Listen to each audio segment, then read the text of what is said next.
స్వాగతం. మా ఛానల్ ని సబ్స్క్రైబ్ చేయండి, లైక్ చేయండి, షేర్ చేయండి.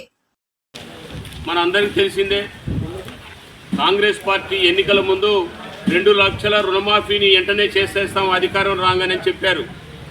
చెప్పి వాళ్ళు వచ్చి దరిదాపు ఒక 10 నెలలు ఒక విడత ఇంత చేసి చివరికి వచ్చేసరికి రేషన్ కార్డు లేదని కొంతమందికి, మరి కొంతమంది కుటుంబంలో ఎంతమంది ఉన్నారో తెలుసుకోవాలని కొంతమందిని వివిధ కారణాల చేత 2 లక్షల రుణమాఫీ చేయకుండా ఈ ప్రభుత్వం తాత్సారం చేస్తూ ఉంది.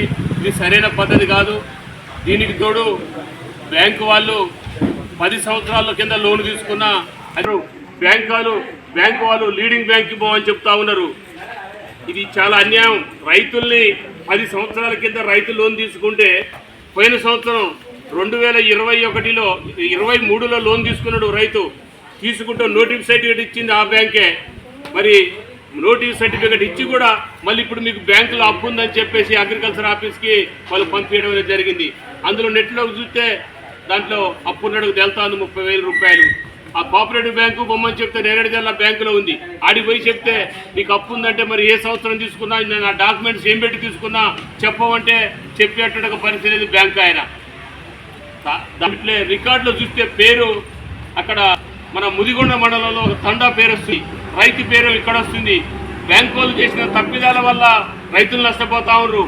ఈ గనక త్వరలో సవరణ చేసి చేయకపోతే ఆ బ్యాంకు వాళ్ళకనే కుటుంబంతో సహా తీసుకుపోయి బ్యాంకు ముందరనే ముట్టడి చేసి వాళ్ళని ఆ తప్పు ఎవరి వల్ల జరిగిందని తేల్చాల్సిన ఒక పరిస్థితి ఏర్పడుతుంది.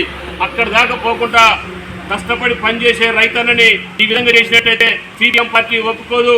ఎందుకంటే రైతు వ్యవసాయం చేసి ఈరోజు కార్లలో, హెలికాప్టర్లో, విమానాల్లో అందరు తిరిగిపోతా ఉన్నాం మనందరం.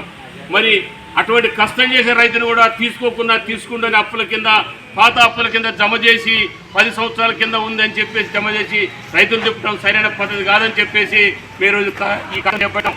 దాంతోపాటు మరి రైతు బంధు అనేది వ్యవసాయం వానాకాలం నాట్లు వేస్తూ ఉన్నారు. మరి ఇంతకుముందు వేసేవాళ్ళు, మరి ప్రభుత్వం వచ్చిన తర్వాత వాళ్ళు మంచోళ్ళు కాదని చెప్పేసి వీళ్ళకి ఓట్లేసి గెలిపించింది. మరి రుణమాఫీ అయితే కొంతవరకు చేసినావు, 100కి 30-40 మంది చేసినావు, ఇంకా 60 మంది అది ఆగిపోయింది. మరి రైతు బంధుకి ఏంటి కట్టలేదు? రైతులు వ్యవసాయానికి మందు కట్టలకు ఎరువులు లేక ప్రైవేట్ వ్యక్తుల దగ్గర అధిక వడ్డీలో తెచ్చి నాట్లేసుకునే పరిస్థితి ఏర్పడింది. అందుకనే రైతు బంధు కూడా వెంటనే వేయాలని చెప్పేసి మేము సిపిఎం పార్టీగా డిమాండ్ చేస్తూ ఉన్నాం. ఇది రాష్ట్ర వ్యాప్తంగా కూడా ఈ తహసీల్దార్ కార్యాలయం ముందు ఆందోళన జరుగుతూ ఉంది.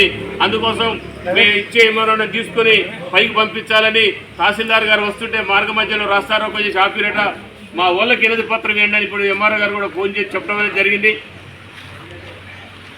ఈ విధంగా ఆందోళన ద్వారా కనుక పరిష్కారం చేయకపోతే బ్యాంకు వాళ్ళని, రెవెన్యూ ఆఫీసులు కూడా రైతాంగాన్ని కేంద్రం చేసి ముట్టడి చేసి సమస్య పరిష్కారం అయిన తర్వాత మేము ఆందోళన చేపడతామని చెప్పేసి విజ్ఞప్తి చేస్తా ఉన్నాం.